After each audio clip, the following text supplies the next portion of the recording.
Is it time? They'll be leaving in a few minutes. He's due at the dinner at 8.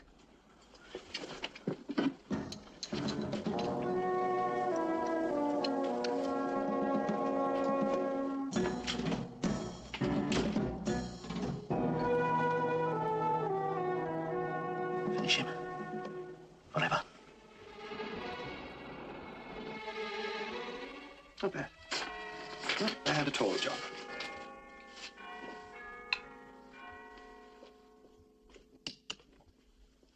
Mary!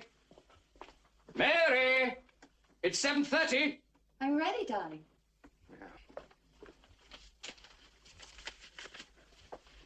I'm exactly 9 seconds late. And very beautiful. Thank you, darling. Considering your age and the pace you've got.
Burnham, I am so sorry, but I'm afraid the bullet had ruptured her heart. She died on the operating table. Oh, I am so sorry.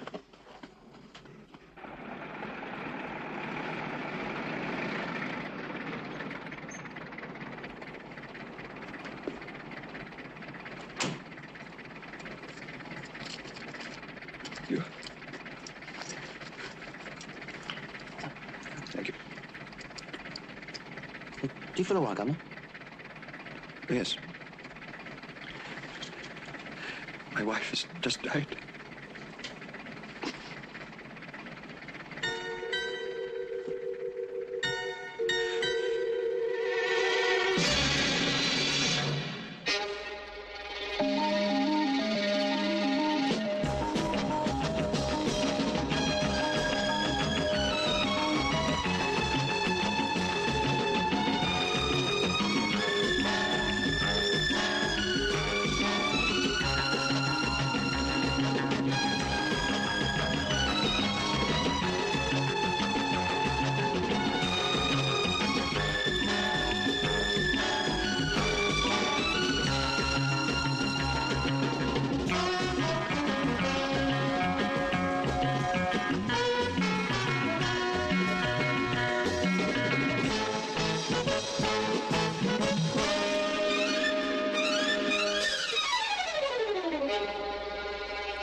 Well, all efforts seem to have failed, but I don't think one can really blame Scotland Yard. I know, it's a completely impersonal murder. Exactly.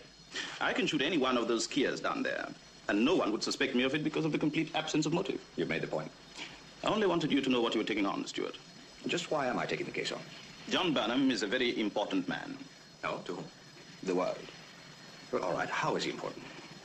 That you will find out in due course. Great, you ask a simple question. Stuart, find whoever killed his wife and watch over John Burnham like a guardian angel. Enemies? Mary? Never in our whole life. Not one. Then it was a completely impersonal murder. That's what the police said. About all they said, as a matter of fact. Would you like a drink? No, thanks.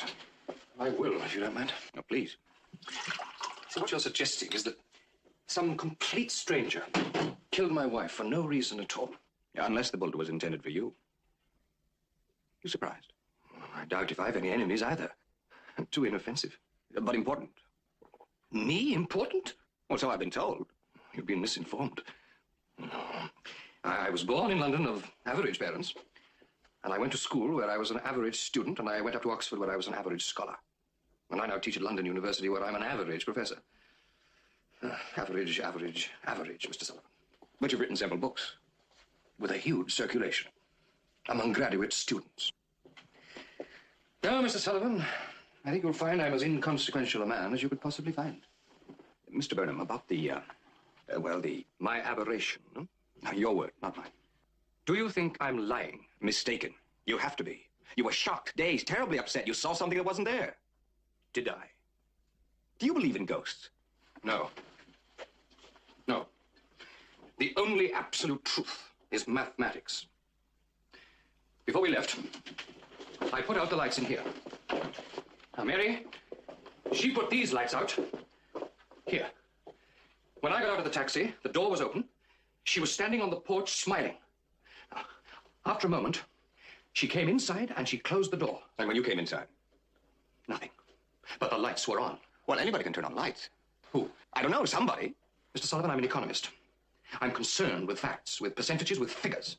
Now, I'm certainly not unduly over-imaginative. And I think that I'm as well-balanced as the next chap. I'm sure you are. But I'm telling you that I saw her, standing just outside under the porch lamp. Now, I saw her as clearly as I see you now, after she was dead.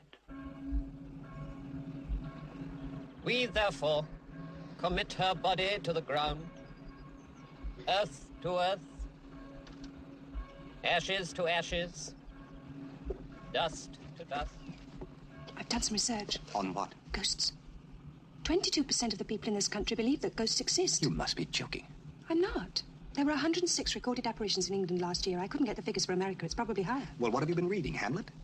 I'm only telling you, that's all. If 22% of the people believe in ghosts, then 22% of the people are fools.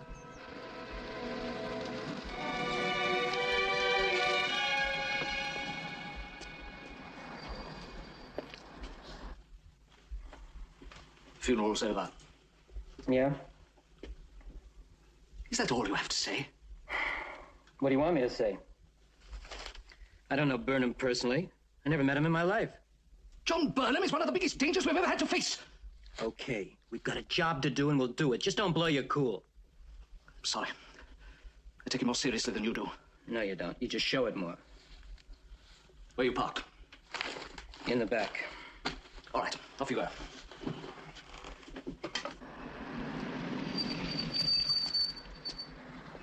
Why is a professor of economics so important? What's he involved in? I haven't even a glimmer. I adore working in the dark. Ours is not the reason why. What do we do, just sit here? No. We'll take it in shifts. 4 hours on, 4 hours off. I'll go first. Fine. I'm starved.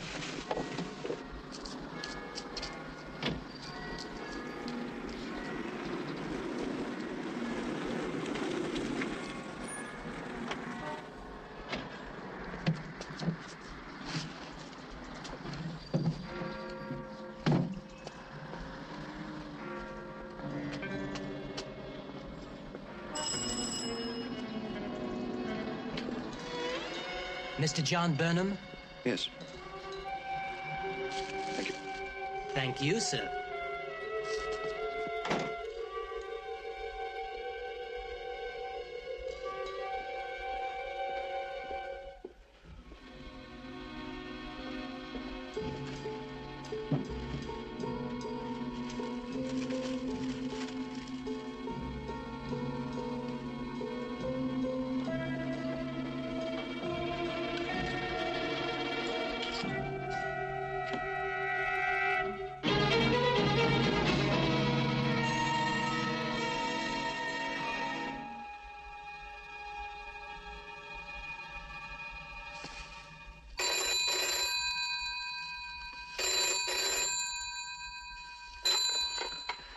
Hello.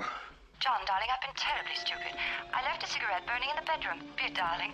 Make sure I haven't set the house on fire, will you? No. No.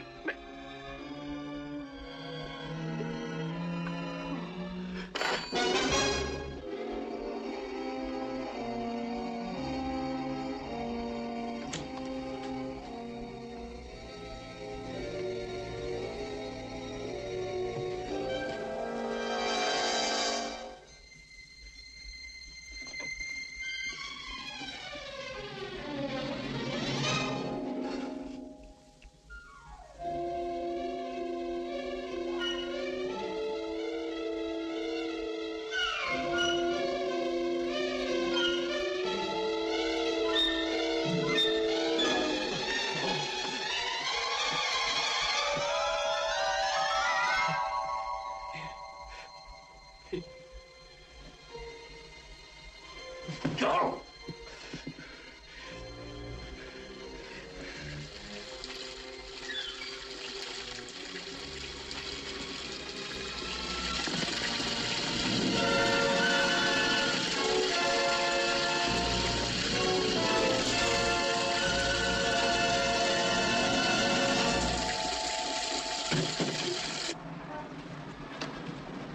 Sullivan! Sullivan!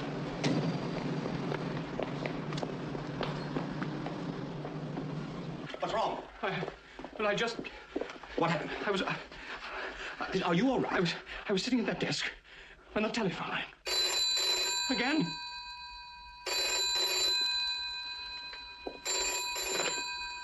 Hello?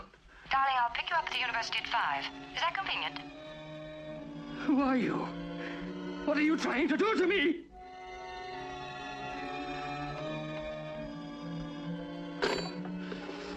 She rang up a few minutes ago. And she said that there was a cigarette burning in our bedroom. And Mr. Sullivan. Yes, there was.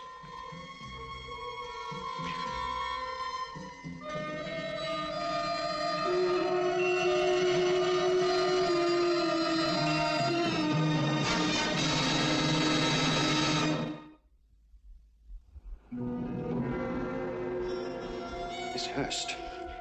It was Mary's voice. It wasn't. Don't keep saying that! God, I was married to her for 17 years. A mimic, an actress imitating her. Not well enough to deceive even me? Yes, even you. Hello. Oh, that's fine. Thanks very much. Goodbye. From now on, all your incoming calls will be monitored. If this woman calls again, keep her talking. And the call can be traced. Only if you keep her on the line. And that can't be done in less than 4 minutes through a London exchange. All right. All right, I'll try. Now, what about Elton Flores? The van was stolen from the Knightsbridge branch between about 2:30 and 3 o'clock. It was found parked at 422, about a mile away. The police are checking for fingerprints. What about the, card? Genuine. It matches your wife's handwriting exactly. Spectroscopic examination of the ink reveals that the card must have been written at least 3 months ago. Think back. A birthday present she gave you, an anniversary gift, anything. Yes, that's possible, and we often gave each other presents. What else? The plant. It was sprayed with a solution of 30% nitric acid. Nothing supernatural. A simple chemical reaction. But, Sullivan, to get the card, somebody must have broken into the house. Right. The same person who turned on the lights and the bathtub tap. But why? And what's the reason for it? And what's behind it? What can anybody possibly gain from these... Well, practical jokes isn't strong enough. The whole thing is diabolical. If that's her, remember, keep her talking.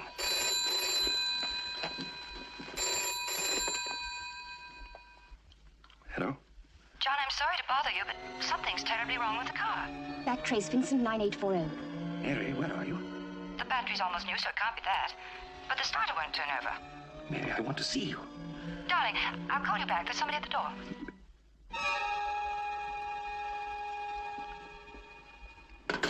Did you get anything on that? Not even the exchange. Sullivan. Mr. Sullivan, that call timed at just over 30 seconds. We couldn't even trace back the exchange, let alone the number. Yes, I know. Oh, and operator, Mr. Burnham will be going to bed now, so you needn't call back unless you have something to report. Maybe we'll have better luck next time. Thanks for your trouble. Sullivan? Yes? That business with the car. We did buy a battery about 3 months ago. And one morning, the car wouldn't start. And Mary did ring me at work. You mean you actually had that conversation in the past? Yes. Or one very like it. I mean, I can't remember the exact words. Are you thinking what I'm thinking? Mr. Burnham, are you sure you don't mind being left alone tonight? No, I'll be fine. I don't mind bedding down on the sofa. It's not necessary. I'll be quite all right. He thinks. I wonder how long it'll take. I don't know. Depends on how mentally stable he is. Now, if you were in Burnham's shoes... Spare me, please, the normal-minded lad. Give me every time the youth a little mad. Herman Melville. No. John Ruskin. Paul, you've been reading again. You think I'm stupid, don't you? Not at all. You're just a natural-born sadist. I suppose I am. You can kill without the slightest compunction and feel no guilt afterwards. I think it's about time we sent for Willie. Yeah. You know, I hate leaving him alone. Well, that's the way you wanted it. There is a policeman watching the house.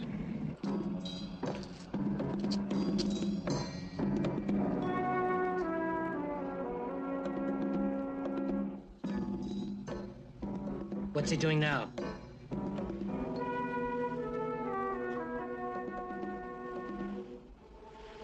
Getting ready for bed.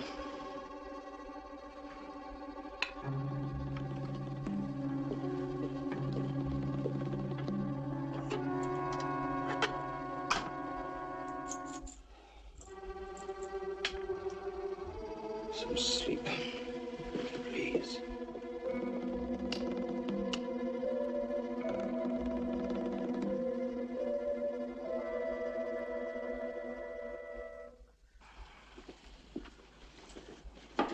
What do you bet he didn't take sleeping pills? Nothing. I must say, it's a fascinating psychological experiment. Fascinating. What's a misshapen guinea fowl that can't fly? 7 letters. Penguin. Perfect. Ah, it'll be Willie. I'll get it.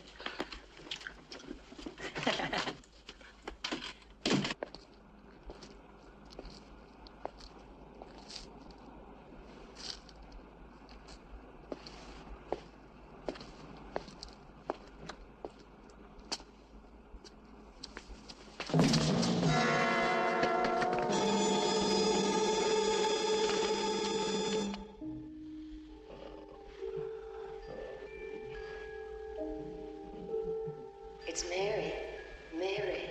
Mary.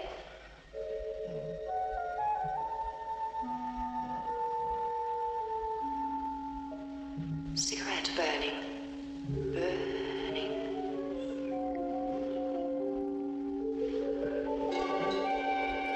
Dear darling. Darling. Darling. Something wrong with the car. With the car. Car.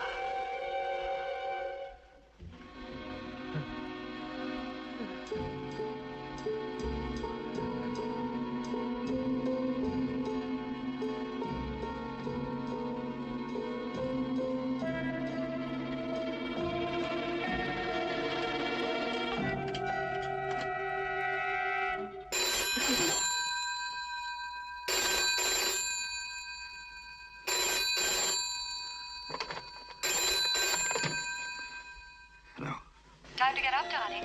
Rise and shine. Backtrace Vincent 9840. Mary, won't you tell me where you are? You've got a 9:30 lecture. It's Tuesday. Breakfast's in 20 minutes. So do hurry, darling.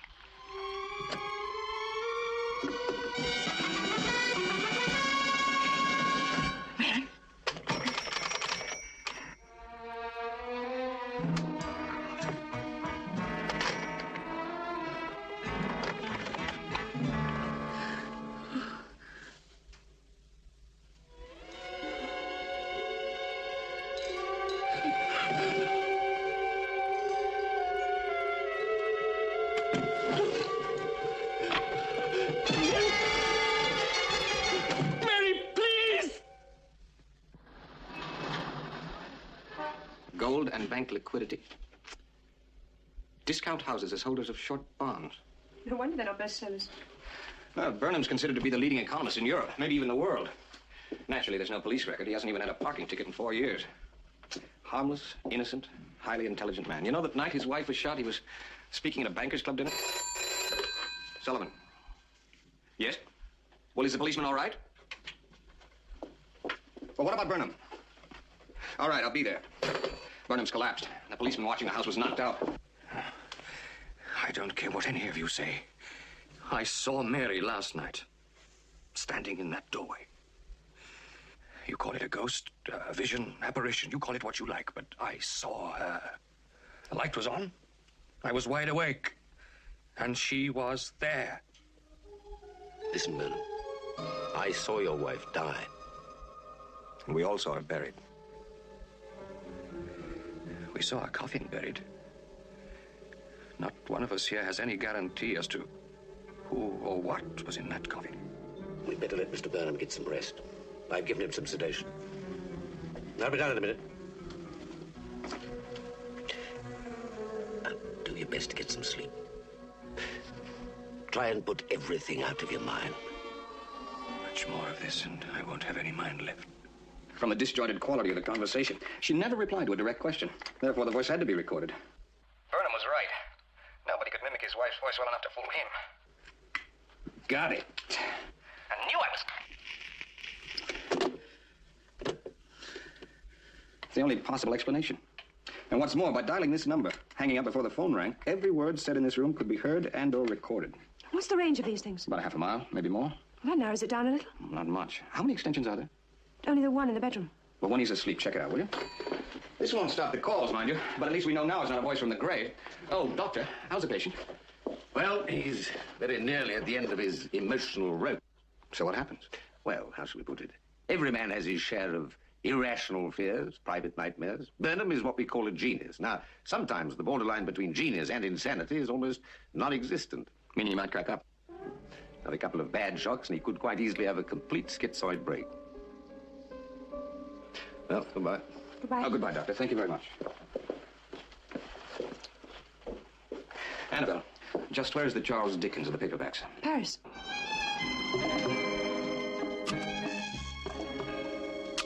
The way you're lighting me, I should look like one of the Smith brothers of the Vatican. Oh, I'd say more like an aging Dublin bricklayer. Could I ask what this is in aid of? Yes, you may. At long last, the distinguished creator of Mark Caine is to be featured on the cover of Time magazine, with or without the aid of Miss Bronson here, who will never do for photography what Bach did for music. But that will not deter her. She will carry on regardless. You're very funny. In a grotesque sort of way. Hold it, Jason. That's enough, I think. I presume your photographs, like yourself, will be overdeveloped. You presumed ever since I arrived. My assistant will pick up the lights in an hour. And in spite of your lousy manners, I'll thank you for your charm, courtesy, and charity. Oh, charity fiddlesticks. I'd wolf caviar in front of starving children. Mr. King, I've lied to you. Oh. I did read one of your books, The Return of Mark Caine. I found it rather difficult. Well, next time try moving your lips. It wasn't that. It just bored me rigid. The Return of Mark Caine makes the return of Sherlock Holmes. Long overdue. Bye-bye, Miss Hurst. Plastic bag of acid.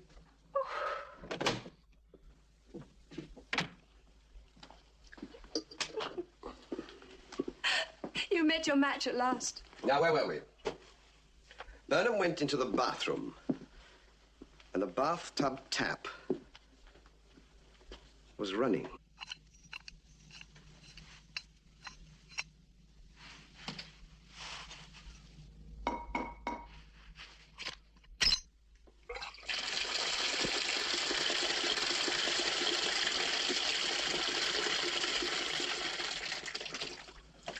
That explains the water. All right, I'll accept that, Sullivan. But why? Why? I think you know that, Mr. Burnham. Well, I promise you that I don't. That takes care of the plumbing. Now for the rest of it. Our man knows that you're going to your wife's funeral. He breaks into this house, goes straight to the cellar, and turns off the water at the mains. Then he comes up here and takes out your wife's negligee and her slippers. He drapes the negligee over the footstool, places the slippers so. Then he turns on the taps, but no water, because of course he's been turned off in the cellar. Next.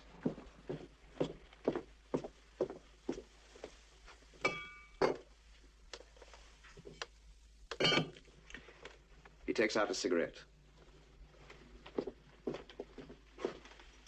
Selects a lipstick.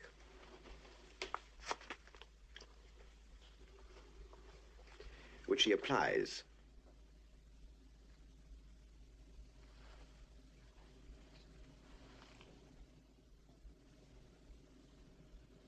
judiciously.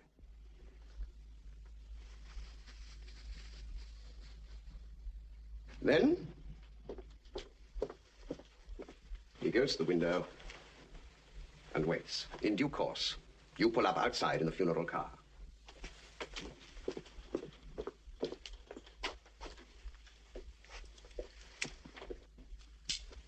Lights a cigarette and places it so. Then he rushes down to the cellar. While you're getting out of your car, he hears a telephone. He hears you come up the stairs into this room. He waits a few seconds. Then he turns on the tap at the mains. No phantom, Mr. Burnham. No ghost. All perfectly simple. I must admit that it does make sense. Of course it does.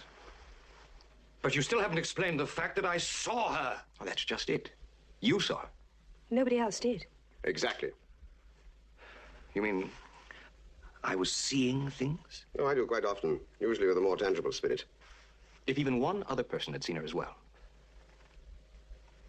All right, I'll admit that too. It's the only possible explanation.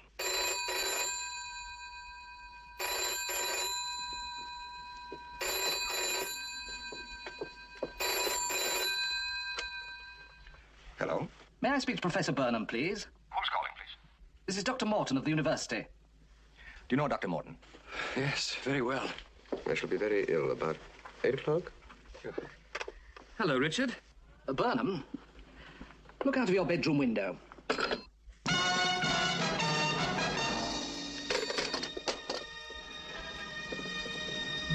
Now you can all see her.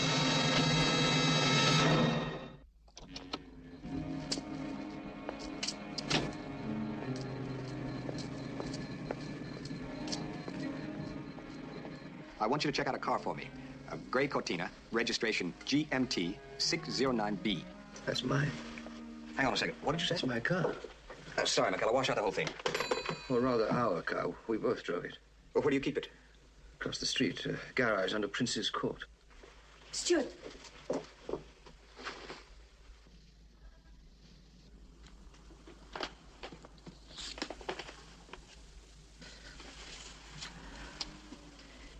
I think we'll speed things up. It's time the press was called in. Release the whole story? Why not? And a couple more visits from his wife, and you and Willie can disappear. So they've duplicated her coat. Looks like they duplicated her as well. Unless, of course, she's still alive. It's one sure way of finding out. Yes, that occurred to me, too. I'll think about it. In the meantime, go and check out the car. Oh, and Annabelle, then get to work on the coat. Still alive. Still warm. What was the name of the man who phoned? Dr. Morton. Do you remember his exact words? He told Burnham to look out of the window. Not quite. He said, Burnham, take a look out of your bedroom window. You've left me behind. Look out of your bedroom window, Burnham. How do you know that Burnham was in the bedroom? I don't know. Obviously, he could see him. Wife was shot in the garage. Somebody's been watching Burnham. Somebody in this building. The police questioned all the tenants in the building. They've all been here for years and all on long leases. Well, just because you've got a long lease, it doesn't mean that you're an innocent Anglo-Saxon virgin. No, I suppose not. In People in Glass Houses Shouldn't, Mark Caine disguised himself as a window cleaner. Sullivan, this is nonsense. You saw the death certificate, the certificate of disposal from the funeral parlor, and the autopsy report. What more do you want? Quite honestly, I don't know. Listen, Mary Burnham died on the operating table while I was attempting to remove a bullet from the right ventricle of her heart. But we saw her, very much alive. You did not see her. Mary Burnham is dead. Dead legally, dead physically. Dead and buried.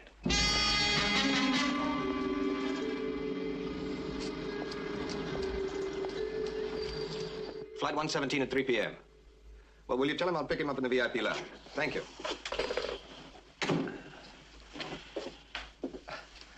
Well, you look like the bearer of good news. There were 37 dozen of those coats made. They were sold to 9 different stores in London. And you went to them all? Every one. Nothing. Well, you tried. That I did.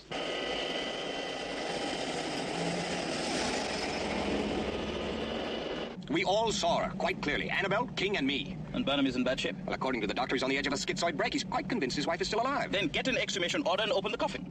I'm not going 1 inch further with this case until I know why Burnham is so important. I have to be at Downing Street in 50 minutes. Not 1 inch. All right, Sullivan. He doesn't know it yet, But John Burnham is to become the next head of the International Monetary Fund.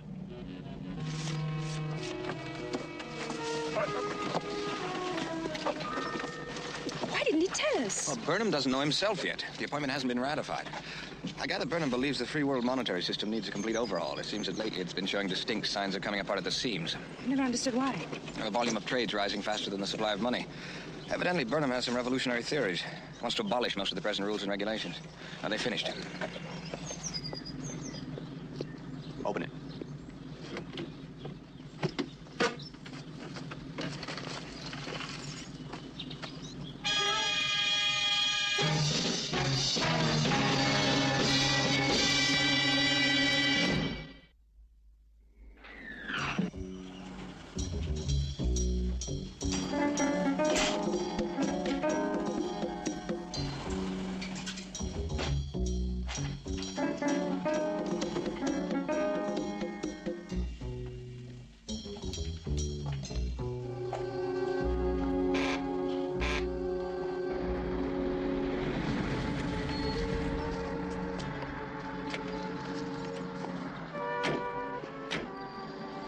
Vultures are gathering.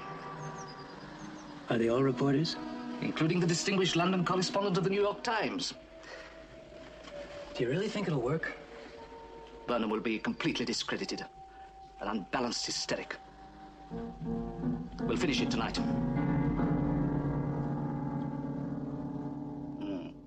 No, I have no idea who leaked the story.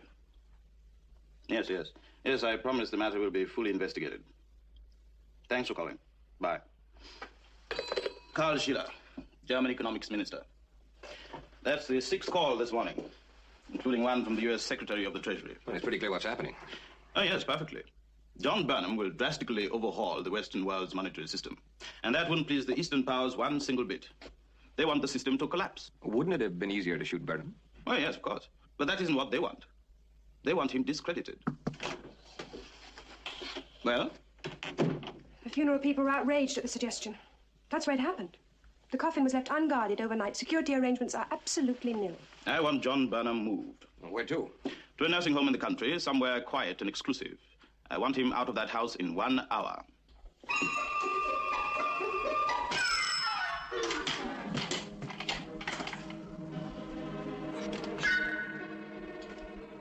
Oh, good morning to you. Now, where's your mother? I'm your window cleaner. You can't come in, fish face. My money's gone out. I'm not surprised she's gone out with a little brat like you as a child.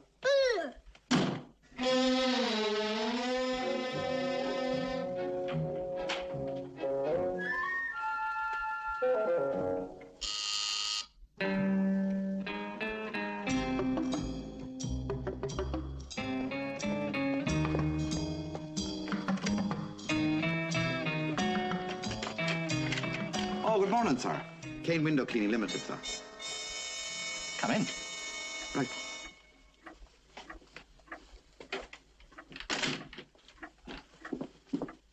In here. All right, sir. Right.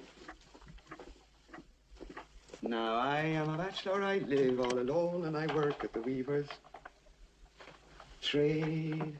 And the many, many times that I look into his eyes, he reminds me of that fair young maid. He reminds me of our winter time and of their summer too. And the many, many times that I looked into his... Oh, thank you, operator. Right, 10:30 exactly. Right, thank you. Drop it. Drop it. Oh, I was just checking on the time, sir. Who is he? I saw him get into Burnham's house. So, you wash windows, do you? Oh, yes, sir. Yes, sir. I do that, sir. I do. Then get at it. Oh, yes, right. Get at it. Oh, I do that, sir. Yes, all night. Outside. Outside, sir. You heard what he said, outside. Oh, right, sir. Right. Outside, sir. Yes. Right, outside. Yes. Outside, sir. Yes. Could I have me little bucket, sir? Oh, that's very kind of you, sir. Thank you, sir. Yes, sir. Thank you. How did he find us? I don't know. But you've 10 minutes to get ready. Can you get me in, sir? Please, sir.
don't bother to get up. I'll see myself out.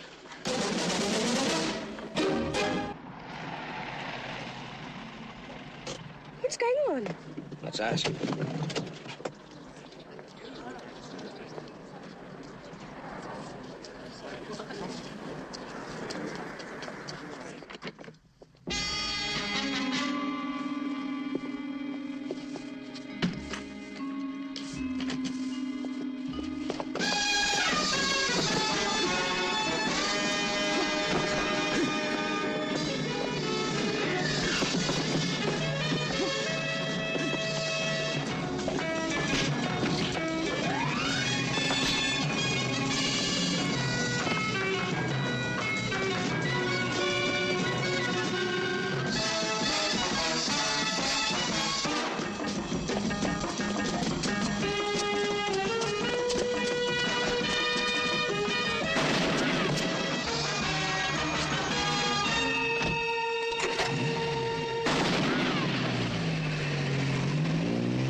That explains the ghost of Mary Burnham.